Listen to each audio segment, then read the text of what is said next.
مگر اس نے اپنے ہونٹوں پر انگلی رکھ کر مجھے خاموش رہنے کا اشارہ کیا اور مسکرا کر اپنے کام میں لگ گئی۔ کچھ ہفتے ہی گزرے تھے کہ وہی عورت دوبارہ ہمارے گھر آئی۔ اس بار اس کے ہاتھ میں مٹھائی کا بڑا سا ڈبہ تھا۔ اس کا چہرہ خوشی سے تمتما رہا تھا۔ اس نے آتے ہی مجھے گلے لگا لیا اور جذباتی آواز میں بولی، بیٹی مبارک ہو، اللہ نے میری سن لی، میں امید سے ہوں۔ ڈاکٹر نے بھی تصدیق کر دی ہے، یہ سب تمہاری نند کے دم کا اثر ہے۔ واقعی اس کے ہاتھ میں بہت شفا ہے۔ یہ سن کر میں ہکا بکا رہ گئی۔ میرے کانوں پر یقین کرنا مشکل ہو رہا تھا۔ 1 سال سے میں ڈاکٹروں کے چکر لگا لگا کر تھک چکی تھی، اور یہاں میرے اپنے گھر میں ایسا مسیحا موجود تھا جس کی ایک رات کی دعا یا علاج نے اس عورت کی قسمت بدل دی تھی۔ اس عورت نے ڈھیروں دعائیں دیں اور مٹھائی کا ڈبہ رکھ کر چلی گئی۔ اس رات جب فاہد گھر آئے تو مجھ سے رہا نہ گیا۔ کھانا کھاتے وقت میں نے بڑی امید سے ان کی طرف دیکھا اور دل کی بات لبوں پر لی آئی۔ فاہد، آج وہ عورت آئی تھی جو پچھلے ماہ علاج کروانے آئی تھی، وہ امید سے ہو گئی ہے۔ آپ کی بہن کے ہاتھ میں واقعی کوئی کرشمہ ہے۔ میرا بھی دل چاہتا ہے کہ ہمارے ہاں اولاد ہو۔ میں نے فیصلہ کیا ہے کہ میں بھی فریحہ آپی سے علاج کرواؤں گی۔ میری بات ابھی مکمل بھی نہیں ہوئی تھی کہ فاہد کے ہاتھ سے نوالا پلیٹ میں گر گیا۔ انہوں نے غضبناک نظروں سے میری طرف دیکھا۔ ان کا چہرہ غصے سے سرخ ہو رہا تھا اور پیشانی کی رگیں تن گئی تھیں۔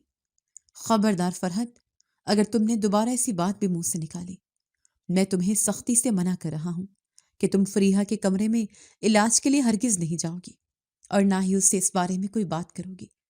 میں ان کی اس شدید رد عمل پر کانپ گئی۔ لیکن فاہد، کیوں؟ جب باقی عورتوں کو فائدہ ہو رہا ہے تو مجھے کیوں روک رہے ہیں؟ کیا آپ نہیں چاہتے کہ ہم ماں باپ بنیں؟ فاہد اپنی کرسی سے کھڑے ہو گئے اور انگلی اٹھا کر تنبیہ کرتے ہوئے بولے، میں نے جو کہہ دیا سو کہہ دیا۔ تم اس معاملے سے دور رہو گی۔ اگر مجھے پتا چلا کہ تم اس کے کمرے میں علاج کے غرض سے گئی ہو تو مجھ سے برا کوئی نہیں ہوگا۔ یہ کہہ کر وہ پیر پٹکتے ہوئے کمرے سے باہر نکل گئے۔ میں وہیں بیٹھی روتی رہی۔ مجھے سمجھ نہیں آ رہا تھا کہ فاہد آخر کیوں نہیں چاہتے کہ میں ان کی بہن سے علاج کرواؤں۔ کیا وہ مجھ سے اولاد نہیں چاہتے، یا پھر اس علاج میں کوئی ایسا راز تھا جو وہ مجھ سے چھپا رہے تھے؟ میرے دل میں فاہد کے لیے بدگمانی پیدا ہونے لگی کہ شاید وہی ہماری بے اولادی کی وجہ ہے اور اپنی خامی چھپانے کے لیے مجھے روک رہے ہیں۔ اگلی صبح ناشتے کی میز پر خاموشی کا راج تھا۔ فاہد خاموشی سے چائے پی رہے تھے اور میں ان کے چہرے کے تاثرات پڑھنے کی کوشش کر رہی تھی۔ بالآخر مجھ سے رہا نہ گیا اور میں نے اپنی پلیٹ میں چمچ رکھتے ہوئے ان سے مخاطب ہوئی، فاہد، میں نے رات آپ کی بات مان لی تھی اور خاموش ہو گئی تھی، لیکن میرا دل ابھی تک مطمئن نہیں ہے۔ آپ مجھے کوئی ٹھوس وجہ کیوں نہیں بتاتے؟ آخر اس کمرے میں ایسا کیا ہوتا ہے جو میں نہیں دیکھ سکتی؟ فاہد نے چائے کا کپ میز پر رکھا اور گہری نظروں سے مجھے دیکھا۔ ان کے لہجے میں اب غصے کی جگہ تھکاوٹ تھی۔ فرحت، ہر سوال کا جواب دینا ضروری نہیں ہوتا۔ کچھ چیزیں پردے میں ہی رہیں تو بہتر ہوتا ہے۔ تم بس اتنا سمجھ لو کہ میں تمہاری بہتری کے لیے کہہ رہا ہوں۔ میں نہیں چاہتا کہ تم کسی وہم یا ایسے چکر میں پڑو جس کا انجام تکلیف دہ ہو۔ میں نے تلخی سے جواب دیا، تکلیف تو مجھے اب ہو رہی ہے فاہد، جب میں دیکھتی ہوں کہ دنیا بھر کی عورتیں آپ کے گھر سے خوشیاں سمیٹ کر لے جا رہی ہیں اور میں خالی دامن بیٹھی ہوں۔ آپ کی یہ مبہم باتیں مجھے مطمئن نہیں کر سکتی۔ فاہد کچھ نہیں بولے اور اٹھ کر آفس چلے گئے۔ ان کے جانے کے بعد میں سارا دن اسی ادھیڑ بن میں لگی رہی۔ میرا شک اب یقین میں بدلنے لگا تھا کہ دال میں کچھ کالا ضرور ہے۔ میں نے تہیہ کر لیا کہ اب میں فاہد سے پوچھوں گی نہیں، بلکہ خود اپنی آنکھوں سے دیکھوں گی کہ آخر ماجرا کیا ہے۔ میں یہ دیکھ کر رہوں گی کہ ان دونوں بہن بھائیوں کے درمیان کیا کھچڑی پک رہی ہے۔ کچھ دن اسی کشمکش میں گزر گئے۔ میں موقع کی تلاش میں تھی کہ کب مجھے اکیلے اس راز کو جاننے کا موقع ملے، اور پھر قدرت نے مجھے وہ موقع فراہم کر دیا۔ ایک شام فاہد گھر آئے تو ان کے ہاتھ میں ایک چھوٹا بیگ تھا۔ انہوں نے مجھے بتایا، فرحت، مجھے آفس کے کام کے سلسلے میں دوسرے شہر جانا پڑ رہا ہے۔ وہاں ایک ضروری میٹنگ ہے، اس لیے مجھے 2 دن لگ جائیں گے۔ میں پرسوں شام تک واپسی کروں گا۔ یہ سن کر میرے دل کی دھڑکن تیز ہو گئی۔ یہ میرے لیے سنہری موقع تھا۔ مجھے اپنی خوشی چھپانے کے لیے بہت کوشش کرنی پڑی۔ میں نے مصنوعی اداسی سے کہا، اچھا، اتنی اچانک جا رہے ہیں آپ؟ خیر، آپ جائیں، میں اپنا خیال رکھ لوں گی۔ آپ کو میری فکر کرنے کی ضرورت نہیں ہے۔ فہد کے جانے کے بعد مجھے ایک عجیب سی آزادی کا احساس ہوا۔ اب گھر میں صرف میں اور فریحہ تھے۔ مجھے معلوم تھا کہ آج رات بھی ایک کلائنٹ آنے والی ہے۔ فریحہ نے مجھے اشاروں میں بتا دیا تھا کہ مہمان کے لیے کھانے کا انتظام کرنا ہے۔ شام ہوتے ہی وہی معمول دہرایا گیا۔ ایک نئی عورت آئی جو کافی امیر کبیر گھرانے کی لگ رہی تھی۔ فریحہ اسے لے کر اپنے کمرے میں چلی گئی اور کنڈی لگا لی۔ میرے ذہن میں ایک منصوبہ تیار تھا۔ اب میں دروازے کے سوراخوں سے جھانکنے یا کان لگانے کی کوشش نہیں کروں گی، کیونکہ اس سے کچھ واضح نہیں ہوتا تھا۔ میں نے سوچ لیا تھا کہ کل رات مجھے کچھ بڑا کرنا ہوگا۔ مجھے ٹیکنالوجی کا سہارا لینا ہوگا۔ فہد کے جانے سے مجھے یہ تسلی ہو گئی تھی کہ اب مجھے کوئی روکنے والا نہیں ہے۔ میں نے ارادہ کر لیا کہ کل رات میں کسی نہ کسی طرح فریحہ کے کمرے میں اپنا موبائل چھپا دوں گی اور ویڈیو ریکارڈنگ پر لگا دوں گی۔ میں دیکھنا چاہتی تھی کہ وہ کون سا عمل ہے جو ایک ہی رات میں بنجر زمین کو ہرا بھرا کر دیتا ہے۔ مجھے کیا معلوم تھا کہ میرا یہ تجسس مجھے زندگی کے کس خوفناک موڑ پر لا کھڑا کرے گا۔ شام کی دھندلاہٹ پھیلتے ہی میری بے چینی عروج پر پہنچ گئی تھی۔ فہد ابھی تک دوسرے شہر میں تھے اور یہی وہ وقت تھا جب مجھے اپنا آخری داؤ کھیلنا تھا۔ میں نے اپنے موبائل کی میموری خالی کی اور اسے سائلنٹ موڈ پر لگا دیا۔ میرا منصوبہ بہت خطرناک تھا۔ اگر فریحہ آپی نے مجھے موبائل رکھتے ہوئے دیکھ لیا تو شاید وہ اسی وقت فہد کو فون کر دیتی اور میرا بنا بنایا کھیل بگڑ جاتا۔ مگر اس راز کو جاننا میری زندگی اور موت کا مسئلہ بن چکا تھا۔ میں کانپتے ہاتھوں سے چائے کی ٹرے اٹھا کر فریحہ آپی کے کمرے کی طرف بڑھی۔ وہ آئینے کے سامنے کھڑی اپنے لمبے بالوں میں کنگھی کر رہی تھی۔ مجھے شیشے میں دیکھ کر وہ مسکرائیں، مگر ان کی مسکراہٹ میں مجھے اب وہ پرانی معصومیت نہیں بلکہ عیاری نظر آ رہی تھی جو میرے دل کو دہلا رہی تھی۔ میں نے خود کو نارمل رکھنے کی اداکاری کرتے ہوئے کہا، آپی میں آپ کے لیے چائے لائی ہوں۔ آج رات بھی کوئی مہمان آنے والی ہے کیا؟ میں نے ڈرائنگ روم صاف کر دیا ہے تاکہ انہیں کوئی تکلیف نہ ہو۔ فریحہ نے اس بات میں سر ہلایا اور اپنے ہاتھوں کے اشارے سے مجھے سمجھایا کہ ہاں، ایک بہت ضروری کیس آنے والا ہے اور مجھے ان کی خاطر تواضع کا خیال رکھنا ہے۔ میں نے موقع غنیمت جانا اور ٹرے کو بیڈ کی سائڈ ٹیبل پر رکھتے ہوئے جان بوجھ کر کمرے کا جائزہ لینے لگی۔ آپی یہ گلدان یہاں کونے میں ٹھیک نہیں لگ رہا، میں اسے ذرا سامنے والی الماری کے اوپر سیٹ کر دوں؟ وہاں زیادہ اچھا لگے گا۔ فریحہ نے لاپرواہی سے کندھے اچکائے اور دوبارہ آئینے میں خود کو سنوارنے میں مشغول ہو گئی۔ میرا دل سینے سے باہر آنے کو تھا۔ میں نے جلدی سے وہ گلدان اٹھا کر سامنے والی الماری کے اوپر رکھا جو بیڈ کے بالکل سامنے تھی، اور بڑی پھرتی سے اپنا موبائل اس گلدان اور دیوار کے درمیان اس طرح ٹکایا کہ کیمرے کا رخ سیدھا بیڈ کی طرف رہے۔ میں نے ایک نظر ڈال کر یقین دہانی کر لی کہ موبائل بظاہر نظر نہیں آ رہا اور ریکارڈنگ کا بٹن دبا دیا۔ میں ابھی کمرے سے نکلنے ہی والی تھی کہ باہر دروازے کی گھنٹی بجی۔ میں بری طرح چونک گئی۔ فریحہ نے مجھے گھورتے ہوئے جلدی سے دروازہ کھولنے کا اشارہ کیا۔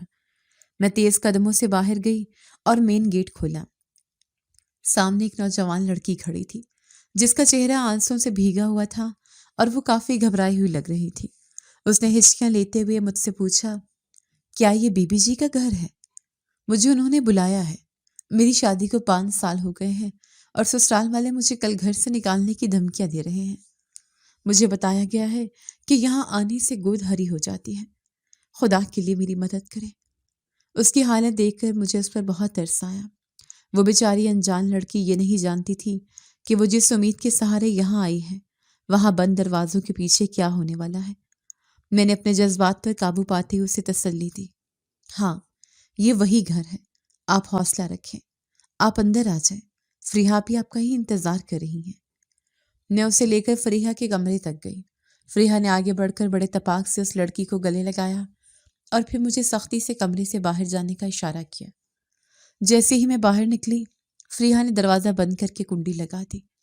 اب میرا موبائل اندر تھا اور میں باہر تھی۔ میرا دل کر رہا تھا کہ میں چیخ چیخ کر اس لڑکی کو روک لوں، مگر میں ایسا نہیں کر سکتی تھی کیونکہ مجھے فہد کو دکھانے کے لیے ٹھوس ثبوت چاہیے تھے۔ میں اپنے کمرے میں آ کر بیٹھ گئی، مگر ایک پل کو بھی چین نہیں آ رہا تھا۔ میں سوچ رہی تھی کہ اس وقت اس بند کمرے میں کیا ہو رہا ہوگا، کیونکہ ہمیشہ کی طرح کوئی آواز باہر نہیں آ رہی تھی۔ کیا وہ واقعی کوئی جادو کر رہی ہے یا کوئی دوا پلا رہی ہے؟ گھڑی کی ٹک ٹک میرے اعصاب پر ہتھوڑے برسا رہی تھی۔ صبح کی اذانیں ہو رہی تھیں مگر میری آنکھوں میں نیند کا نام و نشان نہیں تھا۔ میں ساری رات کروٹیں بدلتی رہی تھی اور میرا دل اسی گلدان میں اٹکا ہوا تھا جس کے پیچھے میرا موبائل ایک ایسا راز محفوظ کر رہا تھا جو میری زندگی میں طوفان لانے والا تھا۔ جیسے ہی روشنی پھیلی میں فوراً بستر سے اٹھی اور دروازے کی طرف لپکی۔ کمرے کا دروازہ کھلا اور وہ لڑکی لڑکھڑاتے قدموں کے ساتھ باہر نکلی۔ اس کی حالت ایسی تھی جیسے وہ نشے میں ہو یا اسے زبردستی جگایا گیا ہو۔ میں نے آگے بڑھ کر اسے سہارا دیا اور اس کا بازو تھامتے ہوئے پوچھا، خیریت تو ہے بہن؟ تمہاری چال میں اتنی لڑکھڑاہٹ کیوں ہے؟ کیا رات کو تم سو نہیں سکی تھی؟ اس لڑکی نے بوجھل پلکیں اٹھا کر میری طرف دیکھا اور بہت دھیمی آواز میں بولی، پتہ نہیں باجی، آپ کی نند نے مجھے پانی میں دم کر کے کچھ پلایا تھا جس کے پیتے ہی مجھ پر غنودگی چھا گئی تھی۔ مجھے بس اتنا یاد ہے انہوں نے میرے سر پر ہاتھ پھیرے تھے اور پھر میری آنکھ اب کھلی ہے۔ اس کی بات سن کر میرا شک یقین میں بدلنے لگا کہ یہ کوئی روحانی دم نہیں بلکہ کوئی نشہ آور چیز تھی۔ میں نے اپنے جذبات پر قابو پایا اور اسے مین گیٹ تک چھوڑنے گئی۔ جاؤ بہن، اللہ خیر کرے گا، بس گھر جا کر آرام کرنا۔ میں نے اسے رخصت کیا اور فوراً پلٹ کر فریحہ آپی کے کمرے کی طرف آئی۔ فریحہ آپی دروازے میں کھڑی جوائیاں لے رہی تھیں۔ ان کے چہرے پر تھکاوٹ تھی مگر آنکھوں میں ایک عجیب سا سکون تھا۔ میں نے اپنے چہرے پر مسکراہٹ سجاتے ہوئے ان سے پوچھا، آپی آپ بہت تھکی ہوئی لگ رہی ہیں، لائے میں آپ کا بستر ٹھیک کر دوں اور کمرے کی صفائی کر دوں تاکہ آپ آرام سے ناشتہ کر سکیں۔ فریحہ نے فوراً نفی میں سر ہلایا اور ہاتھ کے اشارے سے مجھے منع کرتے ہوئے سمجھایا، نہیں ابھی رہنے دو، میں پہلے واش روم جا رہی ہوں نہانے کے لیے، تم بس ناشتہ تیار کرو، میں خود ہی کمرہ سمیٹ لوں گی۔ یہ کہہ کر وہ تولیہ اٹھا کر واش روم کی طرف بڑھ گئی۔ جیسے ہی واش روم کا دروازہ بند ہونے کی آواز آئی میرے دل کی دھڑکن بے ترتیب ہو گئی۔ یہ وہی لمحہ تھا جس کا مجھے انتظار تھا۔ میں بلی کی طرح دبے پاؤں کمرے میں داخل ہوئی۔ میری نظریں سیدھی اس الماری کے اوپر رکھے گلدان پر گئیں۔ میں نے جلدی سے کرسی کھینچی اور اس پر چڑھ کر کانپتے ہاتھوں سے گلدان کے پیچھے ہاتھ ڈالا۔ میرا موبائل وہیں موجود تھا۔ میں نے اسے اٹھایا اور جلدی سے سکرین آن کر کے دیکھا۔ ریکارڈنگ چل رہی تھی۔ میں نے فوراً ریکارڈنگ بند کی اور موبائل اپنی قمیض کی جیب میں چھپا لیا۔ میرا جسم پسینے سے شرابور ہو رہا تھا۔ میں نے کرسی واپس اپنی جگہ پر رکھی اور بھاگتی ہوئی اپنے کمرے میں آ گئی۔ میں نے اپنے کمرے کا دروازہ اندر سے لاک کیا اور بیڈ پر بیٹھ گئی۔ میرے ہاتھ بری طرح کانپ رہے تھے۔ مجھے ڈر لگ رہا تھا کہ اب میں سکرین پر کیا دیکھنے والی ہوں۔ میں نے ایک لمبی سانس لی اور ویڈیو پلے کر دی۔ ویڈیو کا آغاز اسی منظر سے ہوا جب میں کمرے سے نکلی تھی۔ فریحہ آپی نے دروازہ لاک کیا اور پھر اس لڑکی کے پاس گئی۔ ویڈیو میں صاف نظر آ رہا تھا کہ فریحہ نے اسے پانی کا گلاس دیا جسے پیتے ہی وہ لڑکی بستر پر نیم بے ہوش ہو کر گر گئی۔ اس کے بعد جو ہوا اس نے میرے رونگٹے کھڑے کر دیے۔ فریحہ، جسے میں سادہ لو اور ایک نیک خاتون سمجھتی تھی، وہ بڑے اطمینان سے اٹھی اور اپنے تکیے کے نیچے سے ایک چابی نکالی۔ اس نے کمرے کے کونے میں رکھے ایک صندوق کو کھولا اور اس میں سے ایک بڑا سا اسٹیل کا باکس نکالا۔ یہ منظر دیکھ کر میرے منہ سے بے اختیار چیخ نکلنے والی تھی جسے میں نے اپنے ہاتھ سے دبا لیا۔ ویڈیو چل رہی تھی اور میری آنکھیں پھٹی کی پھٹی رہ گئیں۔ میں نے دیکھا کہ فریحہ نے اس اسٹیل کے باکس سے ایک چھوٹی شیشی نکالی جس میں کوئی سفید رنگ کا مادہ تھا۔ اس نے ایک باریک سرنج کا استعمال کرتے ہوئے وہ مادہ اس شیشی سے بھرا۔ میں پڑھی لکھی تھی اور انٹرنیٹ پر کافی معلومات رکھتی تھی۔ مجھے یہ سمجھتے دیر نہیں لگی کہ یہ کیا ہو رہا ہے۔ یہ کوئی دوائی نہیں تھی اور نہ ہی کوئی جڑی بوٹی کا عرق تھا۔ میں نے کپ کپاتے ہونٹوں کے ساتھ خود کلامی کی، یا خدایا، یہ تو سپرم ڈونیشن کا طریقہ کار ہے۔ یہ عورت بانجھپن کا علاج نہیں کر رہی بلکہ غیر قانونی اور غیر شرعی طریقے سے ان عورتوں کے جسم میں کسی نامعلوم مرد کے جراثیم داخل کر رہی ہے۔ میرے پیروں تلے سے زمین نکل گئی۔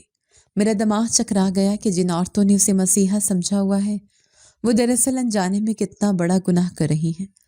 وہ ساری اولادیں جو اس علاج کے نتیجے میں پیدا ہوئیں وہ سب ناجائز تھیں۔ میرے جسم میں ایک جھرجھری دوڑ گئی جب میں نے سوچا کہ فریحہ کس قدر صفاکی سے ان عورتوں کے اعتماد اور ان کے مذہب کے ساتھ کھیل رہی ہے۔ ویڈیو ختم ہو چکی تھی مگر میں بت بنی بیٹھی رہی۔ اب مجھے سمجھ آیا کہ فہد کیوں مجھے وہاں جانے سے روکتے تھے اور کیوں وہ ہمیشہ اپنی بہن سے نالاں رہتے تھے۔ وہ سب جانتے تھے۔ میرے دل میں فہد کے لیے غصہ ابلنے لگا کہ وہ اتنے بڑے گناہ پر خاموش کیسے رہ سکتے ہیں۔ شام کو جب فہد گھر واپس لوٹے تو میں دروازے پر ہی ان کا انتظار کر رہی تھی۔ وہ کافی تھکے ہوئے لگ رہے تھے، لیکن میرے چہرے کے تاثرات دیکھ کر وہ چونک گئے۔ میں نے ان کا ہاتھ پکڑا اور تقریباً کھینچتے ہوئے انہیں کمرے میں لے آئی۔ فہد نے حیرانی اور تھوڑے غصے سے اپنا ہاتھ چھڑاتے ہوئے کہا، فرحت، یہ کیا بدتمیزی ہے؟ میں سفر سے تھکا ہوا آیا ہوں اور تم سلام دعا کی بجائے مجھے یوں کھینچ رہی ہو؟ کیا ہو گیا تمہیں؟ میں نے بنا کچھ بولے اپنا موبائل نکالا اور ویڈیو پلے کر کے ان کے سامنے کر دی۔ یہ دیکھیں فہد، یہ دیکھیں کہ آپ کی معصوم اور گونگی بہن بند کمرے میں کیا گل کھلا رہی ہے۔ آپ تو سب جانتے تھے نا؟ فہد کی نظریں موبائل کے سکرین پر جم گئی۔ جیسے جیسے ویڈیو چلتی گئی ان کا رنگ فک ہوتا گیا۔ انہوں نے نظریں اٹھا کر میری طرف دیکھا تو ان کی آنکھوں میں شرمندگی کے سائے لہرا رہے تھے۔ انہوں نے کوئی حیرت ظاہر نہیں کی، جس سے میرا شک یقین میں بدل گیا کہ وہ اس گھناؤنے کھیل میں برابر کے شریک ہیں، یا کم از کم باخبر ضرور ہے۔ میں نے چیخ کر ان سے پوچھا، بولیں فہد، خاموش کیوں ہیں؟ یہ سب کیا ہے؟ آپ کی بہن لوگوں کی عزتوں اور ایمان کے ساتھ کھیل رہی ہے اور آپ خاموش تماشائی بنے ہوئے ہیں۔ یہ جو اولادیں پیدا ہو رہی ہیں ان کا باپ کون ہے؟ یہ جراثیم کس کے ہیں؟ فہد نے سر جھکا لیا اور انتہائی کمزور لہجے میں بولے، میں جانتا تھا فرحت، میں جانتا تھا کہ تم ایک نہ ایک دن یہ سب جان لو گی، اسی لیے میں تمہیں اس کے سائے سے بھی دور رکھنا چاہتا تھا۔ یہ عورت جو کچھ کر رہی ہے وہ میرے بس سے باہر ہے۔ مجھے ان کے جواب پر شدید طیش آیا۔ میں نے ان کے کندھے جھنجھوڑتے ہوئے کہا، بس سے باہر کیا مطلب؟ آپ اس گھر کے مرد ہیں، آپ اسے روک سکتے تھے۔ یہ گناہ کبیرہ ہے فہد، آپ لوگوں کو کیا منہ دکھائیں گے؟ میں آج ہی پولیس کو فون کر رہی ہوں اور یہ ویڈیو دکھا کر اس کا کچا چھٹا کھول دوں گی۔ میں جیسے ہی نمبر ملانے لگی فہد نے جھپٹ کر میرا موبائل چھین لیا۔ ان کے چہرے پر خوف طاری تھا۔ نہیں فرحت، خدا کے لیے ایسا مت کرنا، ورنہ ہم دونوں مارے جائیں گے۔ تم نہیں جانتی کہ اس کھیل کے پیچھے کون ہے۔ فریحہ اکیلی نہیں ہے، اس کے پیچھے ایک بہت طاقتور ہاتھ ہے۔ میں ہکا بکا رہ گئی۔ کون ہے اس کے پیچھے؟ اور کون ہے جو اتنا طاقتور ہے کہ آپ اپنی سگی بہن کو غلط کام کرنے سے روک نہیں پا رہے؟ مجھے سب سچ بتائیں ورنہ میں ابھی گھر چھوڑ کر جا رہی ہوں۔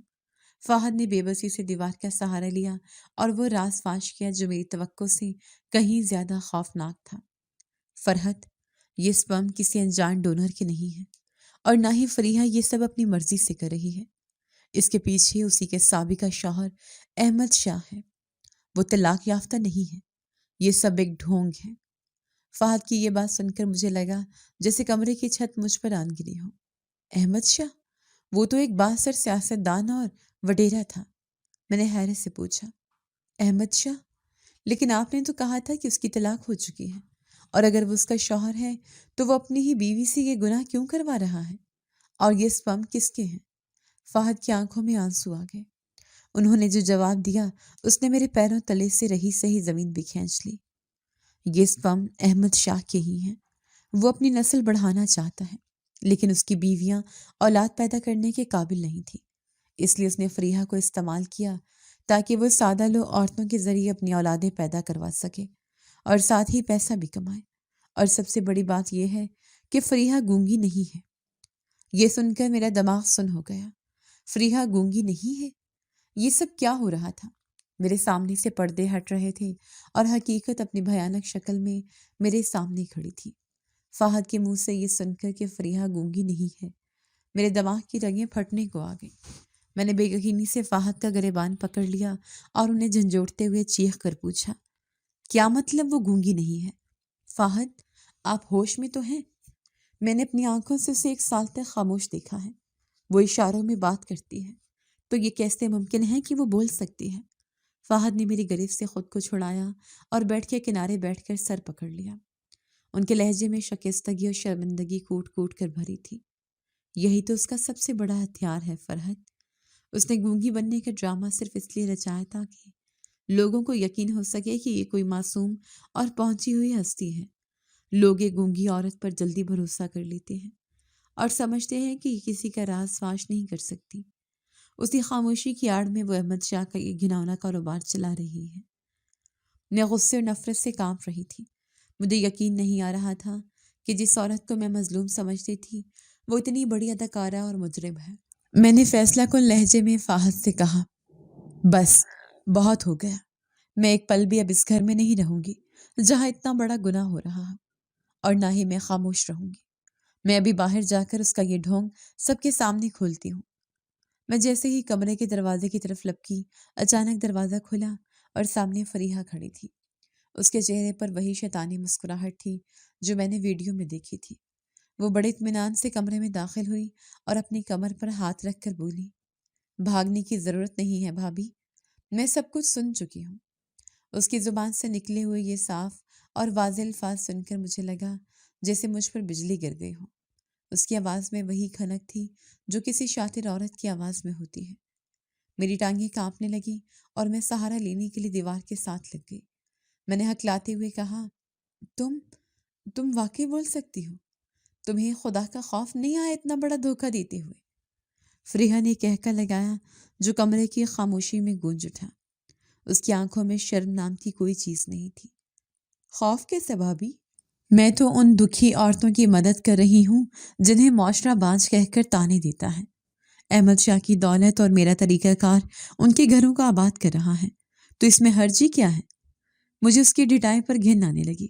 میں نے نفرت سے اس کے چہرے پر تھوکنے والے انداز میں کہا، اسے مدد نہیں حرام کاری کہتے ہیں۔ تم ان معصوم عورتوں کو دھوکے سے زنا پر مجبور کر رہی ہو، اور وہ بیچاری سمجھتی ہیں کہ یہ کوئی روحانی علاج ہے۔ تم عورت کے نام پر دھبا ہو۔ فریحہ کا چہرہ غصے سے سرخ ہو گیا۔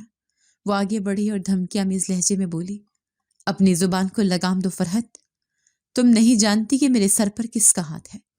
احمد شاہ اگر چاہے تو تمہیں اور تمہارے شوہر کو زندہ زمین میں گاڑ دے۔ بھائی نے تمہیں منع کیا تھا کہ میرے معاملات سے دور رہو، مگر تم باز نہیں آئی۔ اب اگر تم نے منہ کھولا تو انجام کی ذمہ دار تم خود ہوگی۔ فاحد جب تک خاموش سر جھکائے بیٹھے تھے اچانک کھڑے ہو گئے۔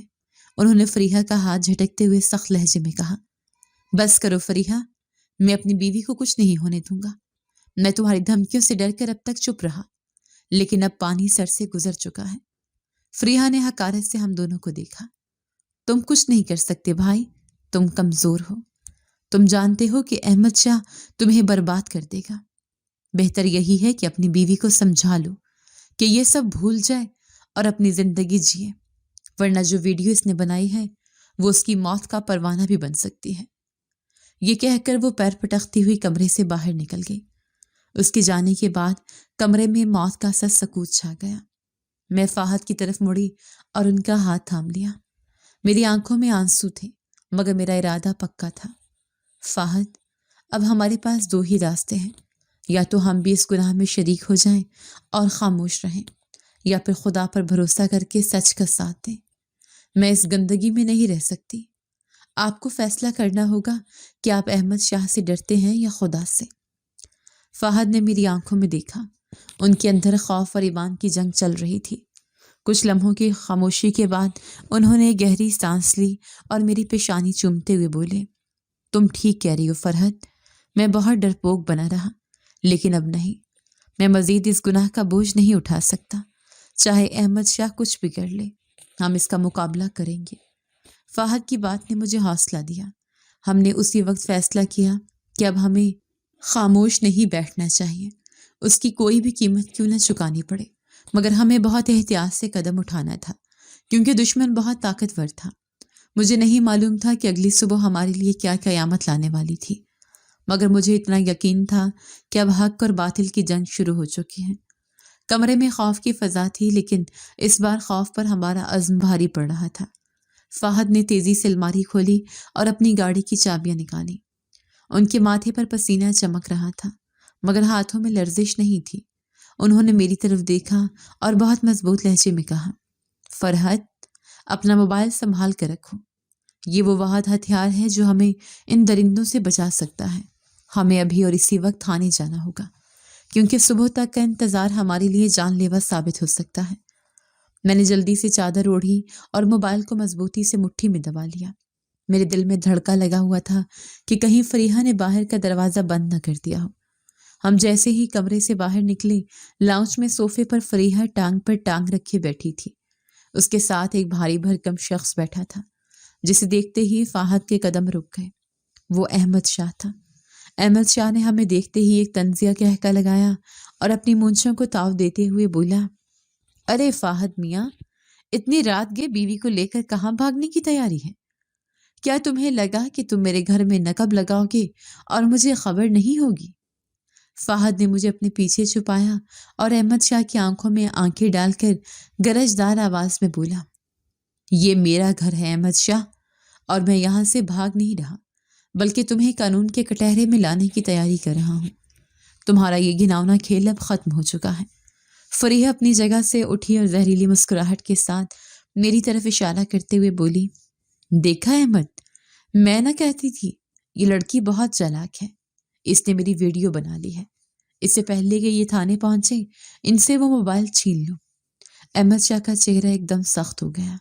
وہ دھیرے سے اٹھا اور ہماری طرف بڑھنے لگا۔ اس کے ہر قدم کے ساتھ میرا دل حلق میں آ رہا تھا۔ اس نے ہاتھ آگے بڑھاتے ہوئے حکم دیا، چپ چاپ وہ موبائل میرے حوالے کر دو بی بی، ورنہ میں بھول جاؤں گا کہ تم میرے سالے کی بیوی ہو۔ مجھے اپنا کاروبار اپنی عزت سے زیادہ عزیز ہے۔ میں نے ڈرنے کی بجائے موبائل مزید مضبوطی سے پکڑ لیا اور ہمت مجتمع کر کے چیخ کر بولی، ہرگز نہیں، میں مر جاؤں گی مگر یہ ثبوت تمہیں نہیں دوں گی۔ تم نے ان معصوم عورتوں کی زندگیوں سے کھیلا ہے، اللہ تمہیں کبھی معاف نہیں کرے گا۔ فہد نے احمد شاہ کو دھکا دیا اور اسے پیچھے ہٹنے پر مجبور کر دیا۔ خبردار جو میری بیوی کی طرف قدم بھی بڑھایا۔ احمد شاہ، تم شاید بھول رہے ہو کہ میں نے اس ویڈیو کی ایک کاپی اپنے دوست کو ای میل کر دی ہے۔ اگر ہمیں کچھ بھی ہوا تو وہ ویڈیو پورے سوشل میڈیا پر وائرل ہو جائے گی۔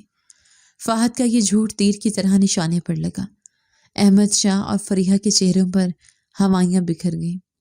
وہ دونوں ایک لمحے کے لیے ٹھٹک گئے۔ فہد نے اسی موقع کا فائدہ اٹھایا اور میرا ہاتھ پکڑ کر مین گیٹ کی طرف دوڑ لگا دی۔ احمد شاہ پیچھے سے چیخا، پکڑو انہیں، یہ زندہ باہر نہ جانے پائے۔ مگر تب تک ہم مین گیٹ کھول کر باہر نکل چکے تھے۔ فہد نے پھرتی سے گاڑی کا دروازہ کھولا اور مجھے اندر دھکیلا۔ ہم نے گاڑی سٹارٹ کی اور ایک جھٹکے سے گاڑی سڑک پر دوڑا دی۔ پیچھے مڑ کر دیکھا تو احمد شاہ اپنے گارڈز کے ساتھ گیٹ پر کھڑا غصے سے چیخ رہا تھا، مگر اب ہم ان کی پہنچ سے دور نکل چکے تھے۔ گاڑی میں بیٹھ کر میرا سانس بحال ہوا۔ میں نے کانپتے ہوئے ہاتھوں سے فہد کا بازو تھام لیا۔ فہد، کیا واقعی آپ نے ویڈیو ای میل کر دی تھی؟ فہد نے ڈرائیونگ کرتے ہوئے میری طرف دیکھا اور گہری سانس خارج کرتے ہوئے بولے، نہیں فرحت، وہ صرف ایک داؤ تھا تاکہ ہم وہاں سے نکل سکیں، لیکن اب ہمیں فوراً پولیس اسٹیشن پہنچنا ہے۔ اب واپسی کا کوئی راستہ نہیں ہے۔ راستے بھر مجھے ڈر لگ رہا تھا کہ کہیں وہ ہمارا پیچھا نہ کر رہے ہوں، مگر رات کی تاریکی میں سڑک سنسان تھی۔ کچھ ہی دیر میں سامنے پولیس اسٹیشن کی عمارت نظر آنے لگی، جس کے باہر جلتی ہوئی بتی میرے لیے امید کی کرن تھی۔ میں نے فہد کی طرف دیکھا اور پرعزم لہجے میں کہا، فہد، آج ہم صرف اپنی جنگ نہیں جیتیں گے بلکہ ان سینکڑوں عورتوں کا بدلہ لیں گے جنہیں فریحہ اور احمد شاہ نے دھوکہ دیا ہے۔ فہد نے اس بات میں سر ہلایا اور گاڑی پولیس اسٹیشن کی گیٹ کے اندر موڑ دی۔ ہاں فرحت، اب انصاف ہوگا، چاہے وہ کتنا ہی بااثر کیوں نہ ہو۔ قانون اور ثبوت کے آگے اس کی طاقت نہیں چلے گی۔ ہم گاڑی سے اترے اور مضبوط قدموں کے ساتھ تھانے کے اندر داخل ہو گئے۔ میرے ہاتھ میں موجود وہ موبائل اب صرف ایک ڈیوائس نہیں تھا بلکہ ایک ایسا بم تھا جو احمد شاہ کی جھوٹی سلطنت کو اڑا کر رکھ دینے والا تھا۔ پولیس اسٹیشن کی دیواریں اس رات میرے اور فہد کے بھاری سانسوں کی گواہ تھی۔ انسپکٹر زیدی نے بڑے سنجیدگی سے میرا موبائل ہاتھ میں لیا اور ویڈیو پلے کی۔ کمرے میں مکمل خاموشی تھی، صرف ویڈیو کی ہلکی سی آواز گونج رہی تھی۔ جیسے جیسے ویڈیو آگے بڑھتی گئی، انسپکٹر کے چہرے کے تاثرات سخت ہوتے گئے۔ جب ویڈیو ختم ہوئی تو انہوں نے موبائل میز پر رکھا اور غصے سے اپنی ٹوپی درست کرتے ہوئے فہد کی طرف دیکھا۔ انسپکٹر نے گرجدار آواز میں پوچھا، یہ تو سراسر انسانیت سوز جرم ہے۔ یہ عورت میڈیکل سائنس اور مذہب دونوں کا مذاق اڑا رہی ہے۔ آپ لوگ اتنے عرصے تک خاموش کیسے رہے؟ فہد نے شرمندگی سے سر جھکا لیا اور دھیمی آواز میں جواب دیا، سر، ہم ڈرے ہوئے تھے۔ احمد شاہ ایک بااثر آدمی ہے اور وہ فریحہ کا سابقہ شوہر بھی ہے۔ ہمیں اپنی جان کا خطرہ تھا، مگر آج جب پانی سر سے گزر گیا تو ہم آپ کے پاس آئے ہیں۔ انسپکٹر نے میز پر مکہ مارتے ہوئے کہا، احمد شاہ ہو یا کوئی بادشاہ، قانون کے ہاتھ بہت لمبے ہوتے ہیں۔ یہ اسپرم ڈونیشن کا غیر قانونی دھندا، اور وہ بھی دھوکے سے، یہ ناقابل معافی جرم ہے۔ اسی وقت انسپیکٹر نے وائرلیس پر آرڈر جاری کیے اور پولیس کی بھاری نفری کے ساتھ ہمارے گھر کی طرف روانہ ہو گئے۔ میں اور فہد بھی پولیس کی گاڑی میں ان کے ساتھ تھے۔ میرا دل زور زور سے دھڑک رہا تھا کہ اب کیا ہونے والا ہے۔ جب پولیس کی گاڑیاں سائرن بجاتی ہوئی ہمارے گھر کے باہر رکیں تو پورا محلہ جاگ چکا تھا۔ پولیس نے دروازہ توڑ کر اندر چھاپا مارا۔ احمد شاہ اور فریحہ ابھی تک وہیں موجود تھے۔ شاید وہ ہمارے واپس آنے کا انتظار کر رہے تھے یا فرار ہونے کی منصوبہ بندی کر رہے تھے۔ پولیس کو دیکھتے ہی احمد شاہ نے اپنا روب جھاڑنے کی کوشش کی۔ احمد شاہ نے انسپیکٹر کے گریبان کی طرف ہاتھ بڑھاتے ہوئے دھاڑ کر کہا، تمہاری ہمت کیسے ہوئی میرے گھر میں گھسنے کی؟ جانتے نہیں میں کون ہوں؟ میں تمہاری وردی اتروا دوں گا۔ لیکن انسپیکٹر زیدی نے اس کا ہاتھ جھٹکتے ہوئے اسے زوردار تھپڑ رسید کیا، جس سے احمد شاہ لڑکھڑا گیا۔ اپنی یہ دھمکیاں تھانے میں جا کر دینا، پکڑ لو انہیں۔ سپاہیوں نے آگے بڑھ کر احمد شاہ کو ہتھکڑیاں لگا دی۔ جب لیڈی پولیس فریحہ کی طرف بڑھی تو وہ مزاحمت کرنے لگی۔ اس نے پولیس والوں کو دھکا دیا اور چیخ کر بولی، چھوڑو مجھے، میں نے کچھ نہیں کیا، یہ سب جھوٹ ہے۔ فریحہ کی آواز سن کر وہاں موجود تمام سپاہی اور پڑوسی جو گھر کے باہر جمع تھے دنگ رہ گئے۔ سب اسے گونگی سمجھتے تھے، مگر آج خوف نے اس کی زبان کھول دی تھی۔ اس کا بھید سب کے سامنے کھل چکا تھا۔ فہد نے افسوس بھری نظروں سے اپنی بہن کو دیکھا اور نم آنکھوں سے بولے، تمہاری زبان آج کھل ہی گئی فریحہ۔ کاش تم یہ زبان سچ بولنے کے لیے استعمال کرتی تو آج یہ ذلت نہ دیکھنی پڑتی۔ پولیس نے گھر کی تلاشی لی اور وہ سٹیل کا باکس، انجیکشنز اور تمام ریکارڈز برآمد کر لیے جو ان کے جرم کو ثابت کرنے کے لیے کافی تھے۔ احمد شاہ اور فریحہ کو گاڑی میں ڈالا گیا اور تھانے لے جایا گیا۔ اگلے چند دنوں میں یہ خبر پورے شہر میں جنگل کی آگ کی طرح پھیل گئی۔ اخبارات اور ٹی وی چینل پر اسی اسکینڈل کا چرچا تھا۔ گونگی پیڑنے کا فراڈ اور بانجھ پن کے علاج کے نام پر گھناؤنا کھیل جیسی سرخیاں ہر جگہ گردش کر رہی تھیں۔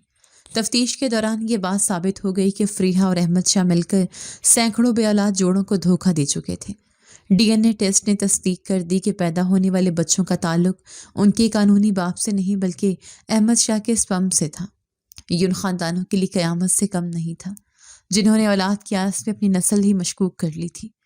عدالت نے تمام ثبوتوں اور میری ویڈیو کی بنیاد پر فیصلہ سنایا۔ یہ قانونی اور شرعی دونوں لحاظ سے سنگین جرم تھا۔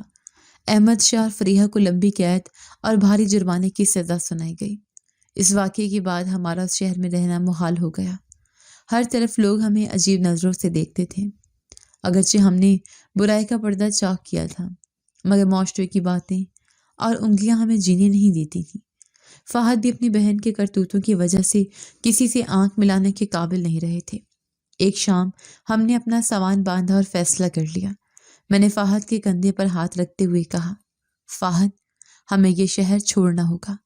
یہاں کی گلیاں اب ہمیں صرف تانے دیں گی۔ آئیے کسی نئی جگہ چلتے ہیں اور نئی زندگی شروع کرتے ہیں جہاں کوئی ہمیں نہ جانتا ہو۔ فہد نے میری بات سے اتفاق کیا۔